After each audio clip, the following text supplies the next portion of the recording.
অন্তর্বর্তী সরকারের রোহিঙ্গা বিষয়ক high representative doctor Khalilur Rahman তার সেই সময়কার দায়িত্বের চাইতে বেশি কিছু হতে চলছেন এরকম একটা অনুমান আমার ছিল।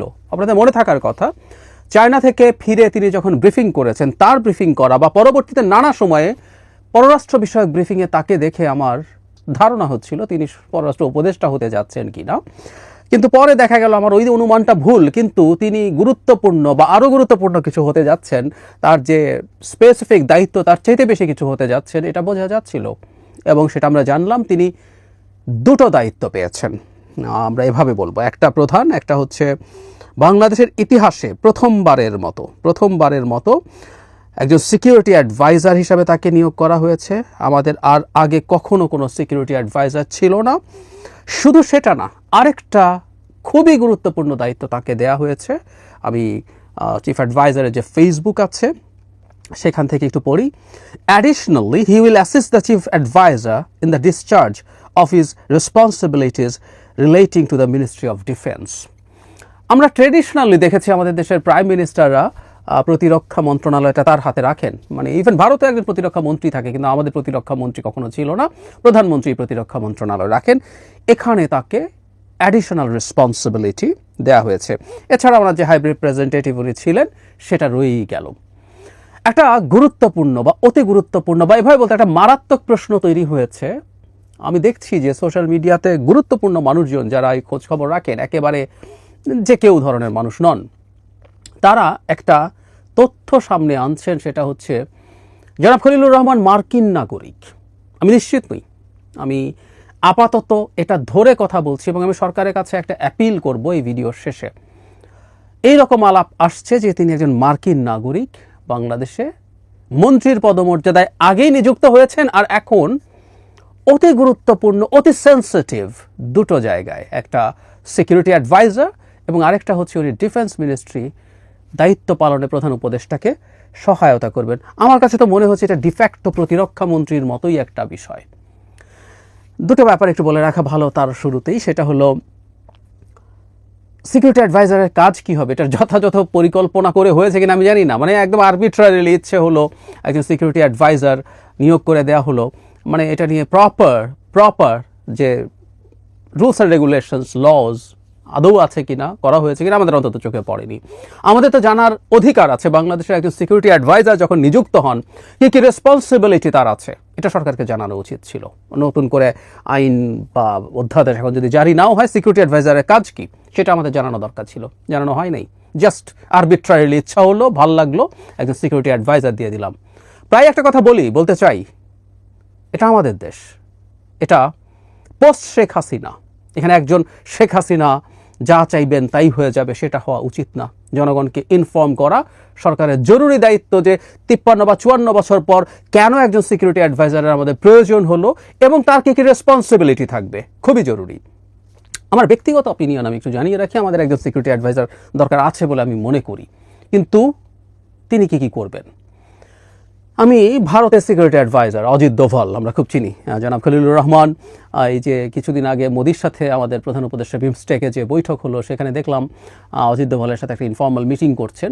সো ভারতের সিকিউরিটি অ্যাডভাইজারের কী কী ক্ষমতা আছে, দায়িত্ব আছে, সেটা যদি দেখি খুবই সেন্সিটিভ ইস্যুস। নাম শুনেই বোঝা যায় সিকিউরিটি অ্যাডভাইজার। সো একটা স্টেটের ইন্টারনাল এবং এক্সটার্নাল সিকিউরিটি থ্রেট নিয়ে তিনি অ্যানালাইজ করেন, তিনি প্রধানমন্ত্রীকে পরামর্শ দেন এবং সে কী কী স্টেপ যেগুলো এক্সিকিউট করা হচ্ছে সেগুলো ওভারসি করেন। এর চাইতেও জরুরি কথা যেটা, সেটা হচ্ছে ভারতের সিকিউরিটি ন্যাশনাল সিকিউরিটি অ্যাডভাইজারের কাছে ভারতের গোয়েন্দা সংস্থাগুলোর সব রিপোর্ট তার কাছে যায়, তিনি সেগুলো নিজে ফাইনালাইজ করেন এবং সেগুলোকে অ্যাকুমুলেট করেন, ইন্টারপ্রেট করেন এবং সেটার ভিত্তিতেও তিনি ভারতের প্রধানমন্ত্রীকে পরামর্শ দেন। তার মানে আমরা এই প্রশ্ন এখন করবো যে ঠিক এরকমই কিছু, মানে আমাদের সিকিউরিটি অ্যাডভাইজারের কাছে কি আমাদের জাতীয় গোয়েন্দা সংস্থা সবগুলোর রিপোর্ট যাবে, সব কি তিনি দেখবেন এবং তিনি কি একজন মার্কিন নাগরিক হয়ে এটা দেখবেন? আমি আসছি, মানে এই প্রশ্ন দূরেই থাকুক, একজন মন্ত্রী, লিস্ট একজন মন্ত্রীও কি বিদেশি নাগরিক হওয়া উচিত? আমাদের সংবিধান কি বলে? এটা সাংবিধানিক সরকার নয়, অনেকেই বলেন। তারপর আমাদের একটু জেনে রাখা দরকার আমাদের স্পিরিটটা কী ছিল। আমি আর্টিকেল 56 প্রধানমন্ত্রী ও মন্ত্রিসভা এর 2 মধ্যে আছে এরকম যে প্রধানমন্ত্রী, অন্যান্য মন্ত্রী, প্রতিমন্ত্রী, উপমন্ত্রী সবাইকে রাষ্ট্রপতি নিয়োগ করবেন। শর্ত হচ্ছে 90%, 10 জনে 9 জন নির্বাচিত সংসদ সদস্যদের মধ্য থেকে নির্বাচিত হবেন, আর 1/10 টেকনোক্র্যাট মন্ত্রী হতে পারেন, যারা সংসদ সদস্য না হলেও চলবে। তার মানে হিসাবটা এরকম, 50 জন যদি মন্ত্রিসভার সদস্য থাকেন, 45 জনকে সংসদ সদস্য হতে হবে, আর বাকি 5 জন হতে পারেন টেকনোক্র্যাট, যারা সংসদ সদস্য না হয়েও মন্ত্রী হতে পারেন। টেকনোক্র্যাট মন্ত্রী বিভিন্ন সরকারের সময় আমরা দেখেছি। তবে এখানে একটা জরুরি কথা, কনস্টিটিউশন লিখে দিয়েছে, অনধিক 1/10 সংসদ সদস্য নির্বাচিত হইবার যোগ্য ব্যক্তিদের গণের মধ্যে হইতে মনোনীত হইতে পারিবেন। তার মানে যারা টেকনোক্র্যাট মন্ত্রী হবেন তারাও সংসদ সদস্য নির্বাচিত হওয়ার যোগ্যতা তাদের থাকতে হবে। তাহলে আইদার সংসদ সদস্য অথবা সংসদ সদস্য নির্বাচিত হওয়ার যা যা যোগ্যতা, তোর মধ্যে কি আছে? আমি 66 2 গ, মানে মানে কোনো ব্যক্তি সংসদ সদস্য নির্বাচিত হওয়ার অনুপযুক্ত হবেন বা সংসদ সদস্য থাকতে পারবেন না যদি অনেকগুলোর মধ্যে গ হচ্ছে তিনি কোনো বিদেশি রাষ্ট্রের নাগরিকত্ব অর্জন করেন কিংবা কোনো বিদেশি রাষ্ট্রের প্রতি আনুগত্য ঘোষণা বা স্বীকার করেন।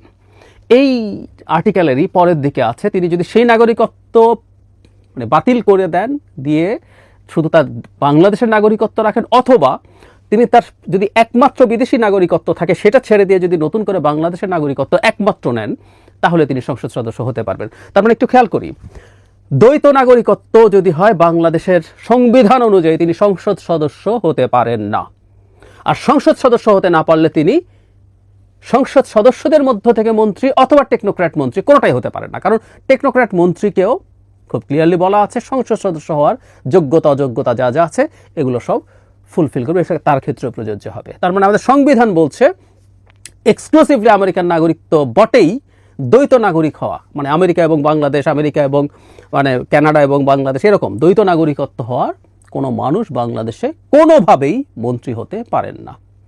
আরেকটা ইন্টারেস্টিং জিনিস আপনাদেরকে দেখাই, এই সরকার নভেম্বরে একটা অধ্যাদেশ জারি করতে চেয়েছিল, এই যে সরকারটা আছে স্ট্রাকচার নিয়ে, এই স্ট্রাকচার নিয়ে এটা জরুরি ছিল, আসলে জরুরি ছিল কারণ আমাদের যে প্রধান উপদেষ্টা আছে, আমাদের সংবিধানে তো প্রধানমন্ত্রী আছে, বহু ক্ষেত্রেই প্রধানমন্ত্রী আছে, প্রধান উপদেষ্টাই যে প্রধানমন্ত্রী, আমাদের উপদেষ্টারাই যে মন্ত্রী, এই জিনিসগুলো নিয়ে বলার কথা ছিল, বলা হয়েছিল, কিন্তু আমি খোঁজ নিয়ে জানলাম এটা মন্ত্রিসভায় চূড়ান্তও হয়েছে, কিন্তু এটা শেষ পর্যন্ত গেজেট হয়নি। মানে আমরা জানি যে এই অধ্যাদেশ হওয়ার সময় রাষ্ট্রপতির সিগনেচার লাগে, হয়ে গেজেট হতে হয়, সেটা হয়নি। তার মানে এটা এখনও শেষ পর্যন্ত পাস হয়নি। কিন্তু এটার একটা অংশ আমি আপনাদেরকে দেখাই, একটা সাবহেডিং আমি বিবিসি বাংলা থেকে পড়ছি, উপদেষ্টা হতে পারবেন না যারা 25 বছর পূর্ণ না হলে, এবং এখানেও বলা হচ্ছে কোনো বিদেশি রাষ্ট্রের নাগরিকত্ব অর্জন কিংবা কোনো বিদেশি রাষ্ট্রের প্রতি আনুগত্য ঘোষণা বা স্বীকার করলেও তিনি শপথ নিতে পারবেন না। তার মানে সরকার, এই অন্তর্বর্তীকালীন সরকার, তার সরকারের নেচার সম্পর্কে যে অধ্যাদেশ চূড়ান্ত করেছিল মন্ত্রিসভায়, সেখানেও বলা হয়েছে দ্বৈত নাগরিকত্ব থাকা মানে কোনো বিদেশি রাষ্ট্রের নাগরিকত্ব নিলেই তিনি কোনোভাবেই উপদেষ্টা হতে পারেন না। এটাও এই অধ্যাদেশের মধ্যে অন্তর্ভুক্ত ছিল, এটা এখনো পাস হয়নি, কেউ টেকনিক্যালি বলতে পারেন পাস তো হয়নি। তার মানে হচ্ছে এই বাংলাদেশের নাগরিকত্বের পাশাপাশি যে কেউ অন্য কোনো দেশের নাগরিকত্ব নিয়েছেন, তিনি এই দেশের প্রতি মানে একেবারে দ্ব্যর্থহীনভাবে, এদেশের প্রতি শর্তহীনভাবে আনুগত্য রাখেন বলে আমি বিশ্বাস করি না। নির্বাচন ব্যবস্থা সংস্কার কমিশনের সদস্য হিসেবে আমি যখন কাজ করছিলাম, তখন এই ধরনের বেশ কিছু মানুষ কমিশনে এসছেন, কথা বলেছেন, এবং তারা এই বারটা তোলার জন্য বারবার কথা বলেছেন। আমি সম্ভবত এটার বিরুদ্ধে সবচেয়ে কঠোর ফাইট করেছি। কোনো মানুষ যদি মনে করেন তিনি অন্য দেশের নাগরিকত্ব নেবেন, থ্যাংক ইউ ভেরি মাচ, আপনি বাংলাদেশে আপনাকে বেতন টেতন দিয়ে কোথাও কনসালটেন্সি করাতে পারি, কিন্তু আমাদের এই পচা দেশ, এটা পচা দেশ বলেই তো আপনারা অন্য কোনো দেশের নাগরিকত্ব নিয়েছেন, এই পচা দেশটার আমরা পচা মানুষরাই দেখি একটু চেষ্টা করে গড়ে তোলা যায় কিনা। আমরাই সংসদ সদস্য হই, আমরাই অন্যান্য বিভিন্ন মন্ত্রী টন্ত্রী হয়েও যদি পারি, আমরা পচা দেশ তো, পচা দেশে পচা লোকরাই আমরা থাকি। আপনারা অনেক এফিসিয়েন্ট হতে পারেন, অনেক এফিসিয়েন্সি নিয়ে আপনারা আপনাদের জায়গায় থাকেন। আমার চিন্তা এরকম। আমি খুব টাফ ডিবেট করেছি আমাদের সেই কমিশনে, এবং আমি কোনোভাবেই ভবিষ্যতেও কখনো যদি এটা পরিবর্তনের প্রশ্ন আসে, আমার প্রতিবাদে কী হবে জানি না, আমি অত্যন্ত টাফভাবেই এটা প্রতিবাদ করব, সিরিয়াসলি করব।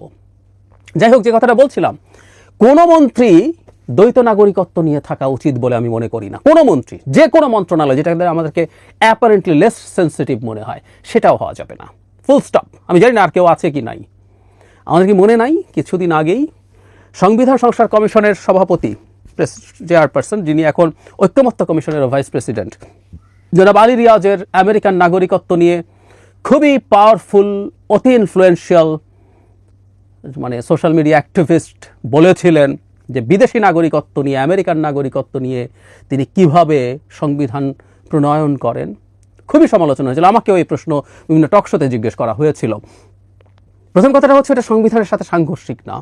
এখন পর্যন্ত যে একটা কাজ তিনি করতে এসছেন তাকে করতে দেয়া হয়েছে এবং বাংলাদেশে তিনি খুবই ইনভলভ ছিলেন for a very long period. তারপরে এই প্রশ্নটা নৈতিকভাবে কেউ করতে পারেন। আসলে একটা দেশের সংবিধান লিখছি আমরা, যেখানে আমেরিকান পাসপোর্টধারী একজন মানুষ সেই কাজটা করেছেন। যদি সেটা হয়ে থাকে, একজন মন্ত্রী হচ্ছেন কিভাবে একই রকম ক্রাইটেরিয়া নিয়ে, আমাদের শোরগোল করা দরকার।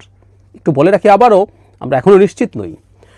এবার সেই মন্ত্রী যদি হন জাতীয় নিরাপত্তা উপদেষ্টা, যিনি আমাদের দেশের সব ভালনারেবল জিনিস জানবেন, বুঝবেন, সেটা নিয়ে অ্যানালাইজ করবেন, সেটা নিয়ে প্রধান উপদেষ্টার সাথে আলোচনা করবেন, প্রধান উপদেষ্টার চিন্তা জানবেন, সব তথ্য তার কাছে থাকবে এবং তিনি প্রধান উপদেষ্টাকে আমাদের ডিফেন্স মিনিস্ট্রি সামলাতে সাহায্য করবেন। মানে আমাদের সবচেয়ে সার্বভৌমত্বের প্রতীক যে জায়গাগুলো, সেই জায়গাগুলোতে একজন মার্কিন নাগরিক বা বিদেশি নাগরিক কাজ করবেন। কিভাবে দেখব আমরা এটাকে, কিভাবে নেব? আমি এটা জনাব খলিলুর রহমান সম্পর্কে বলছি না। উনি অত্যন্ত এডুকেটেড, ক্যাপেবল, এক্সপিরিয়েন্সড একজন মানুষ। আনডাউটেডলি তার প্রোফাইল দেখলে যে কারোই মনে হবে উনি হাইলি ক্যাপেবল। কিন্তু আমরা একজন বিদেশি নাগরিককে এত সংবেদনশীল কোনো মন্ত্রণালয়ে এবং নতুন দায়িত্বে কেন দিচ্ছি? কেন আমরা এটা মেনে নিচ্ছি যদি তিনি সেটা হয়ে থাকেন? আমি আবারও বলি, এই মন্ত্রণালয় না, কোনো একটা মন্ত্রী পরে এই ক্যাবিনেটে কোনো দ্বৈত নাগরিকত্বের মানুষ থাকতে পারেন বলে আমি বিশ্বাস করি না। যদি কেউ থেকে থাকে, প্রত্যেকেরকে বের করে দেওয়ার পক্ষে আমি। আপনাদের সার্ভিসে এই দেশের দরকার নেই।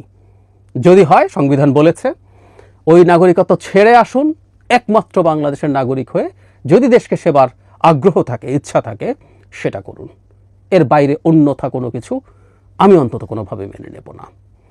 সরকারের কাছে আহ্বান, যেহেতু এরকম একটা প্রশ্ন উঠেছে এবং আবারও বলছি, গুরুত্বপূর্ণ মানুষজন এই প্রশ্ন তুলছেন যারা এসব সম্পর্কে জানেন, সরকারকে বা মিস্টার খলিলুর রহমানকে এটা স্পষ্ট করতে হবে যে তিনি দ্বৈত নাগরিক নন, তার অন্য কোনো দেশের নাগরিকত্ব নেই, তিনি শুধুমাত্র বাংলাদেশের নাগরিক।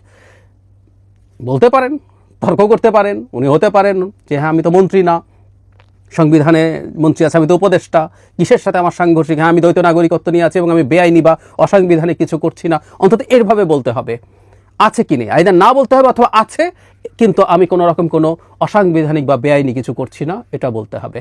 সরকারকে এই জিনিসটা ক্ল্যারিফাই করতে হবে। দেশের সবচেয়ে সেন্সিটিভ, সবচেয়ে স্পর্শকাতর, সবচেয়ে সংবেদনশীল বিষয় নিয়ে এরকম যাতা করার কোনো রকম কোনো অধিকার এই সরকারের নেই। আমি চাই এই একই দাবি বিভিন্ন রাজনৈতিক দল তারা এটা নিয়ে মাঠের এই আওয়াজটা তুলুক, মাঠে এই কথাগুলো বলুক। কারণ আমাদের প্রতিরক্ষার মতো বিষয়, আমাদের জাতীয় নিরাপত্তার মতো বিষয়, আমি বলছি না জনাব খলিলুর রহমান এগুলো খুব ইনএফিশিয়েন্টলি করবেন বা উনি কোনো না কোনোভাবে এটার সাথে বিট্রে করতে পারেন, ইভেন খাস বাংলাদেশি নাগরিকও বিট্রে করতে পারেন। কিন্তু লিস্ট কতগুলো স্ট্যান্ডার্ড আছে, লিস্ট কতগুলো ক্রাইটেরিয়া আছে, সেটা ফুলফিল না করে কোনোভাবেই হতে পারে না। আমাদের কনস্টিটিউশন, আমাদের ল, এই যে অধ্যাদেশ হতে যাচ্ছে, প্রত্যেকটা স্পিরিট হচ্ছে এটার বিরুদ্ধে। সুতরাং কোনোভাবেই এটা হওয়া উচিত না। এবং আবারও বলছি, রিপিটেশন হচ্ছে, তারপরও বলছি, সরকারকে বা জনাব খলিলুর রহমানকে ক্ল্যারিফাই করতে হবে এই বিষয়টা।